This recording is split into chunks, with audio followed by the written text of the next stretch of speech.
എൻ്റെ വീട്ടിലിപ്പോൾ മൊത്തത്തിൽ 10 കളർ മാസം മാറിയുണ്ട് കേട്ടോ. അപ്പോൾ എല്ലാം ഞാൻ കാണിച്ചു തരാവേ. ഇത് ലേറ്റസ്റ്റ് ആയിട്ട് അച്ഛൻ കൊണ്ടുവന്നതാണ് കേട്ടോ. അച്ഛൻ എവിടെന്നോ കിട്ടിയതാണ്. അപ്പോൾ ഒരു ചെറിയ കഴുത്ത് കൊണ്ടുവന്നതാണ്. അത് നട്ടപ്പോൾ അത് പിടിച്ചു കേട്ടോ. ഇത് പിന്നെ നിങ്ങൾ നേരത്തെ കണ്ടിട്ടുണ്ടാവും. ഞാൻ നേരത്തേക്ക് കാണിച്ചിട്ടുണ്ട്. ഇതും കാണാൻ നല്ല രസമാണ്. ഈ ഒരു ബോക്സിൽ 3 കളർ നട്ടിട്ടുണ്ട് കേട്ടോ. ഇത് 3ാമത്തെ കളറാണ് കേട്ടോ. ഇത് 4ാമത്തെ കളർ എണ്ണിക്കോയെ. അപ്പോൾ ഇതും കാണാൻ നല്ല രസമാണ് കേട്ടോ. ഇതിൻ്റെയൊക്കെ വേറെ കഴുത്ത് നമ്മൾ നട്ടിട്ടുണ്ടേ.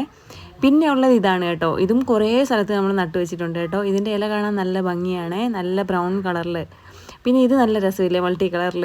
ഇതിൻ്റെയൊക്കെ ഒരു ഡിസൈനിങ് കാണാൻ എന്താ രസമല്ലേ. എനിക്കിത് ഭയങ്കര ഇഷ്ടമാണേ. ഇതും ഈ അടുത്ത് കൊണ്ടുവന്ന് നട്ടാണ് കേട്ടോ. അതാണ് ഒരു കരുത്തില്ലാതെ നിൽക്കുന്നത് കേട്ടോ. പിടിച്ചു വരുന്നതേ ഉള്ളൂ. ഇതും കാണാൻ നല്ല രസമില്ല. അതിൻ്റെ ഡിസൈൻ നോക്കിയേ. ഇത് വേറൊരെണ്ണം കേട്ടോ. ഇതപ്പോൾ എത്രാമത്തെയാ? 6 7 ആണെന്ന് തോന്നുന്നു. ഇത് വേറൊരെണ്ണം കേട്ടോ. അതിൻ്റെ വേറൊരു ടൈപ്പ്. നിങ്ങൾക്ക് വീണ്ടും വീണ്ടും വീഡിയോ കണ്ടാൽ മനസ്സിലാകും കേട്ടോ. ഇത് വേറൊരെണ്ണമാണ് കേട്ടോ. ഇത് നമ്മൾ മാറ്റി നടാൻ വേണ്ടി വെച്ചിരിക്കുകയാണ് കേട്ടോ. സൂര്യപ്രകാശമൊക്കെ കിട്ടിയൊന്ന് വലുതായി വരുന്നേ ഉള്ളൂ. അപ്പോൾ ഇത് 10ാമത്തെയാണേ. അപ്പോൾ നിങ്ങൾക്ക് ഒന്നും കൂടെ കണ്ടാൽ മനസ്സിലാകും കേട്ടോ എത്ര